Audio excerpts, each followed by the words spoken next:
A black single mother living on a quiet farm might not seem like a threat until you realize who she used to be. What would you do if someone mistook your silence for weakness? Let us know in the comments section below. Ayesha Tillman didn't flinch when the crowbar hit the ground. It landed with a dull clang near her boot, sending up a puff of dry barn dust. Her hand stayed steady around the pitchfork she was holding. She didn't raise her voice. She didn't blink. She just looked up from the hay she'd been moving and stared straight into the smirking face of the boy who'd thrown it. Chase Darnell was all jawline and bravado, wearing a spotless white t-shirt tucked neatly into tight jeans, like some overconfident rodeo champ. Two of his friends flanked him near the open barn doors, standing tall and wide like they were posing for a cigarette ad. Except they weren't selling tobacco, they were selling fear. "I think your goat got out again, ma'am," Chase said, gesturing with a lazy sweep of his arm. "Wandered out near the road. Thought we'd help bring her back before she ends up on somebody's plate." Ayesha glanced past him. Sure enough, her smallest Nubian was trotting back into the pen on her own, tail flicking in rhythm like she didn't have a care in the world. Ayesha's eyes didn't leave Chase's. "I didn't ask for help," she said. Chase shrugged, stepping forward and brushing imaginary dust off a hay bale like he owned the place. "Well, you know, we're all neighbors out here, gotta stick together. Least we can do, seeing as you're all alone out here with that little boy." Behind him, one of his friends, Ray Miller she remembered from town, snickered, loud enough to make a horse shift uneasily in the stall nearby. Ayesha didn't give them a response. She simply turned her back to them and continued working, each pitch of hay as precise as a soldier stacking ammo crates. She wasn't ignoring them. She was measuring them. "You sure it's smart to be rude, Miss Tillman?" Chase's voice had that mock-genteel lilt, like he'd grown up watching plantation movies and misunderstood who the villains were. "This county's changing. Some folks don't like that. Lot of land being bought up for real money. Be a shame if someone made things difficult for you." Ayesha placed the pitchfork down, slow and deliberate. When she turned back to them, her eyes didn't burn with fear. They didn't plead. They calculated. "I'm not interested in selling," she said, her voice like gravel smoothed by rain. Chase clicked his tongue, then nodded as if confirming something to himself. "See? That's the problem. Stubbornness. You could have been part of something big. My daddy's putting in new roads, new stores, even a casino. This little patch of dirt you're clinging to? Worthless in a few years." "It's home," she said. "Not for long." With that, Chase walked out, his boots crunching in the gravel. His buddies followed, still laughing, still puffed up. Ray paused at the threshold, turned back, and tapped 2 fingers to his temple like a salute.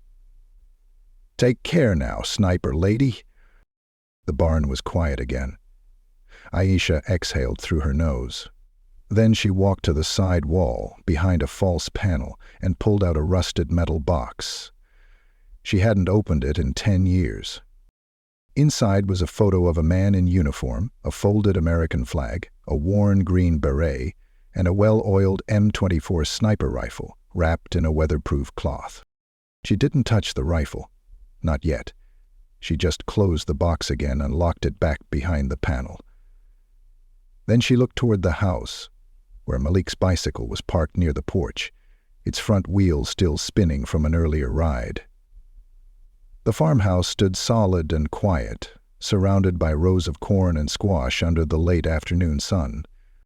She whispered, "Not again," and went back to work. Later that evening, Malik came in from the field, dirt on his knees and a big grin on his face. "Ma, I fixed the irrigation pipe by the fence. Used the gasket from the old lawnmower, like you showed me." Ayesha tousled his hair and handed him a glass of lemonade. "Good thinking." He took a gulp and then looked at her, brow furrowing. "You okay?" She hesitated, then smiled. "Course I am. Just thinking about planting garlic earlier this year." Malik looked out the window toward the gravel road. "Those guys came back again, didn't they?" Ayesha's smile faded, just for a second. "Don't worry about that. I'm not scared." "I know you're not," she said, "but being brave isn't about not being scared. It's about doing what's right, even when you are." The boy nodded, took another gulp, and walked toward the stairs. That night, Ayesha stood on her porch, watching the tree line. The stars were out. Her hand rested on the railing, fingers tapping softly. She wasn't reaching for her past, not yet. But she wasn't running from it anymore either. The next morning came early. Ayesha was already up when the sun started lifting over the tree line, her boots crunching softly in the dew-covered grass as she walked the fence line. Malik was still asleep, curled up under his favorite fleece blanket, his breath slow and steady. She let him sleep in today. He'd earned that. But Ayesha knew trouble didn't care if a child had earned their rest. Trouble came when it wanted to. The first thing she noticed was the gate. It was open. Not the casual kind of open when someone forgot to latch it. This was a clean, precise break. Wire snipped, the lock hanging loose like an afterthought. She crouched low and examined the edges, eyes narrowing as she found the tiny impressions in the dirt. Boot prints. Not hers, not Malik's. There were 3 different sets. She walked the perimeter, slow and silent, the same way she had once patrolled the outskirts of a war-torn village in northern Afghanistan. Every movement was methodical. She listened. To the rustle of wind in the trees, to the faint bleat of a goat, to the silence between the sounds, because that was always where the danger lived. In the far pasture she found it. 3 chickens, gutted and thrown in a cruel heap near the coop. Their bodies hadn't been taken for food. This wasn't a coyote's work. This was a message. The slashed wire, the dead birds, the timing. It was deliberate. Chase Darnell didn't want to just scare her. He wanted to prove something. She didn't cry. She didn't scream. She walked back to the house, washed her hands, and made Malik's breakfast like she did every morning. By the time Malik sat down, rubbing sleep from his eyes, the smell of eggs and grits filled the air. "You working out back today?" he asked through a yawn. Thinking of it, Ayesha said, "But I need to stop by town first. You want to come with? Can I get a soda from Clay's?" She smirked. "Only if you ask Clay yourself this time." He groaned, but she saw the grin tug at the edge of his mouth. Later that morning, they drove into Briar Ridge, a forgotten town, draped in time like an old quilt, faded but clinging. The storefronts all leaned slightly to the left, like they were tired of holding their ground, and the people, they watched. Not cruelly, not kindly, just watched, the way folks in small towns do when you don't come from the right bloodline. Clay's gas station sat on the corner of Main and Luther, part fuel depot, part gossip hall. As Ayesha pulled into the gravel lot, she spotted Sheriff Tom Klein's cruiser parked under the shade of an old oak. He was inside, sipping coffee and trying not to look like he noticed her. She walked in with Malik, gave Clay a polite nod, and grabbed a loaf of bread from the dusty shelf. Malik made a beeline to the coolers, fishing out a grape soda with all the care of a jeweler selecting diamonds. "Hey there, Miss Tillman," Tom said, rising from his stool. "Sheriff," Ayesha replied, placing the bread on the counter. Tom scratched the back of his neck, eyes avoiding hers. "Heard Chase and his boys been out your way." "Everything all right?" Ayesha looked at him, really looked at him. Tom wasn't a bad man, but he'd spent his whole life swimming in shallow waters, never questioning who built the dam. Said Lawler. "They left a message. Dead livestock," she said plainly. "I assume you'll be by to take a report." Tom looked like he wanted to melt into the floor. "I'll swing by this afternoon." "No rush," she said. "I'll still be there." She didn't wait for a receipt. Malik handed Clay the crumpled dollar bills from his pocket, gave a quiet thanks, and followed his mom out the door. In the truck, he asked, "You think the sheriff's scared of them?" No, Ayesha answered. He's scared of what happens if he's not. That night the wind picked up. It carried the smell of burnt motor oil and something acrid. Rubber, maybe. Ayesha stepped outside and saw it. Smoke. Thick, black, rising over the north field. She sprinted toward it, the grass crunching under her boots as the smell got stronger, more poisonous. By the time she reached the old shed near the fence line, it was too late. The building was engulfed, the fire snapping like laughter. Inside were tools, old family furniture, heirlooms she hadn't yet found space for in the house. Gone, and spray-painted across the ground in red paint, "Sell or burn." Ayesha stared at the message for a long time, her chest rising and falling, slow and steady. She didn't move until the flames had eaten everything. Malik came running, barefoot, eyes wide. "Ma, the shed!" "I know, baby. Go back inside." "I said go." She didn't raise her voice. She didn't have to. Something in her tone was different now.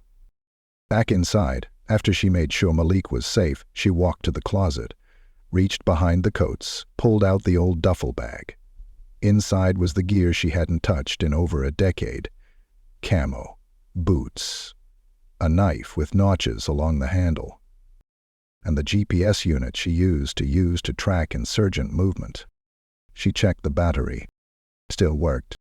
She sat at the table with a pen and a blank map of the property, marked the break in the gate, marked the coop, marked the shed. Then she drew a circle around the entire perimeter and wrote one word beneath it.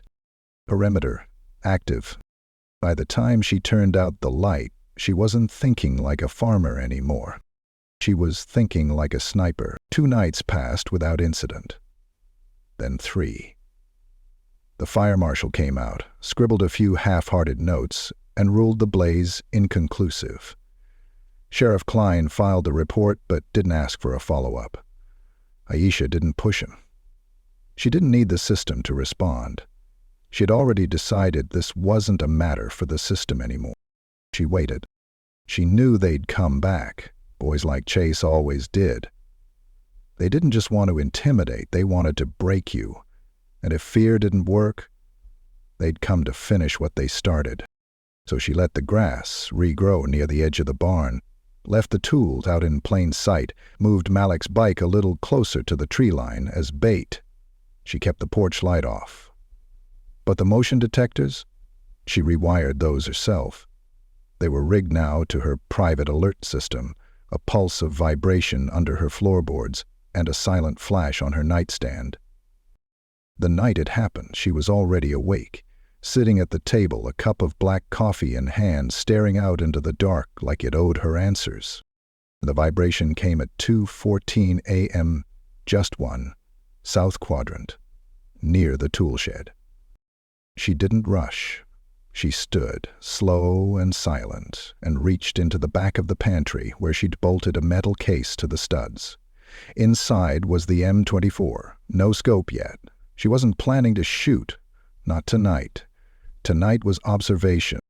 She slid on a lightweight tactical vest and slipped through the side door without a sound.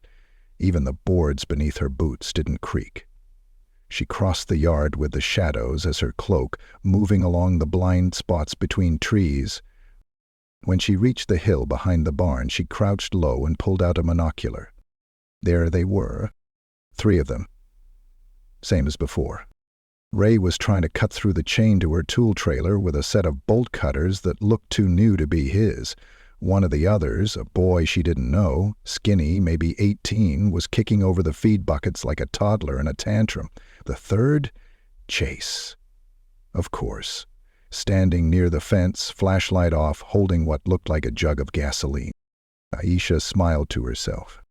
She clicked the safety on the rifle, even though she wasn't aiming. Just the sound of it, she knew, could change the temperature of a room. She aimed the monocular directly at Chase's chest, watched the way his fingers flexed around the jug. Nervous. He wasn't ready. Then she made her move. She whistled, a low, sharp sound that echoed just once. The boys froze. Ray spun, bolt cutters half raised like they were weapons.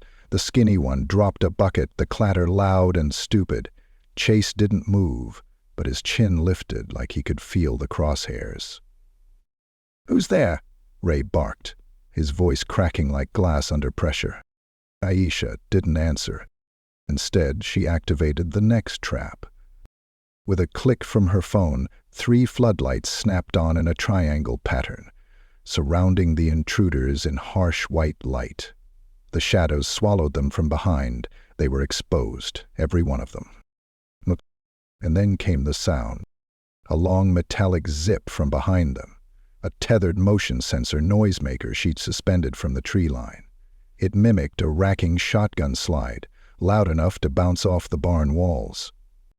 The skinny kid yelped. Chase flinched. Ray dropped the bolt cutters and reached for his waistband, but before he could pull whatever he had, the unmistakable ping of metal hitting metal rang out. A warning shot. From a paintball gun. Ayesha had rigged a slingshot-mounted pressure launcher to her roofline, triggered by a remote signal. It hit Ray square in the shoulder. He staggered, stunned more by the surprise than the sting. Blue paint smeared across his shirt. "He's here! She's watching us!" he screamed, his tough guy bravado unraveling with every syllable. Chase didn't speak. He dropped the gas jug and turned to run.